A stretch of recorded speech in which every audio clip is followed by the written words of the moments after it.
नमस्कार, मैं हूं जर्नलिस्ट राजन और दोस्तों अगर आप एटीएम पे जाते हैं तो आपको सावधानी बरतने की ज़रूरत है क्योंकि कुछ ऐसे लोग हैं जो कि फ्रॉड करते हैं, आपके एटीएम को बदल करके पैसे निकाल लेते हैं। ऐसी ही एक घटना एक सज्जन के साथ हुई है।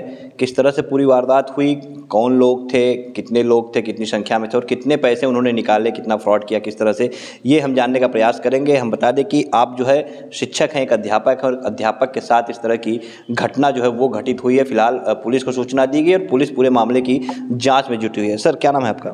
सर, मेरा नाम दशरथ राम है। मैं पेशे से शिक्षक हूँ। शिक्षक हैं आप जी? कहाँ पे पढ़ाते हैं आप? मैं कंपोजिट विद्यालय तारा उमरी मुफ्तीगंज जौनपुर में कार्यरत हूँ। अच्छा, ये थाना क्षेत्र कौन सा पड़ता है? ये गौरा बादशाहपुर। क्या हुआ था आपके साथ, कैसे घटना हुई थी? सर, 5 तारीख को लगभग 1:45 बजे से 2 बजे के बीच में मुझे पैसों की अति आवश्यकता थी। मैं गौरा बादशाहपुर पुलिस चौकी के पास स्थित एक्सिस बैंक में गया पैसा लेने के लिए और वहाँ बैंक का सर्वर थोड़ा स्लो चल रहा था। एक व्यक्ति अंदर था, करीब उसकी उम्र 24 से 25 साल रही होगी।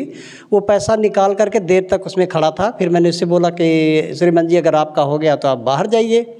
और ये कह करके मैंने जब ट्राई करने लगा तो नेट बैंक का जो सर्वर था वो स्लो चल रहा था। ये मुझे 5,000 रुपया निकालने में लगभग 1.5 से 2 मिनट लगा।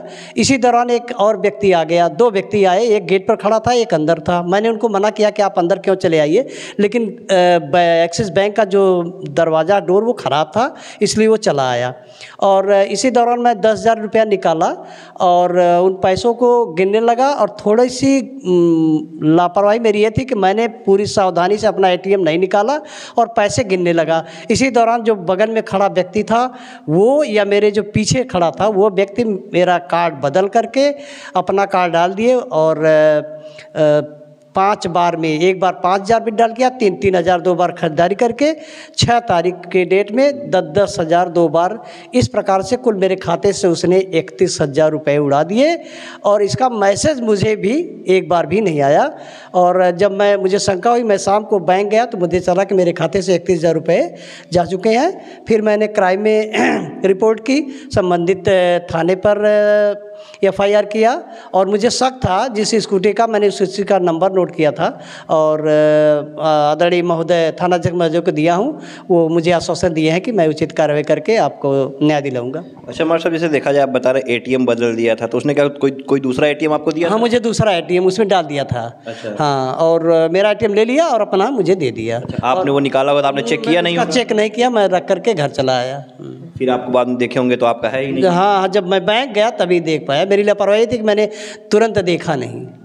तो ऐसे किसी के साथ और घटना ना हो, लोगों को क्या आप मैसेज देना चाहेंगे, चूँकि आप एक शिक्षक भी और आपके साथ ऐसी घटना हो गई? हाँ, मैं लोगों से निवेदन ये करूँगा कि कोई भी हो, आप जब भी किसी एटीएम में जाएं तो एक सिंगल के व्यक्ति के अलावा एटीएम के अंदर कोई न रहे, क्योंकि मैं विश्वास धोखा, मेरे साथ विश्वासघात हो गया। जिस तरह से आपके साथ घटना हुई, क्या लगता है अगर एटीएम पे गार्ड मौजूद रहा होता तो संभवतः एक लोग अंदर जाते तो ऐसी घटना नहीं होती? गार्ड का न रहना भी कहीं ना कहीं, बैंक वाले जिस तरह से वहाँ पे गार्ड नहीं रखे हैं, तो ये भी कहीं ना कहीं लगता है कि ये कमी है बैंक की। अगर गार्ड रहता तो ऐसी घटना नहीं हो पाती मेरे ख्याल से। जी हाँ, बिल्कुल। देखिए, चूँकि एक्सिस बैंक जो है वो गौरा बादशाहपुर पुलिस चौकी के जस्ट बगल में है।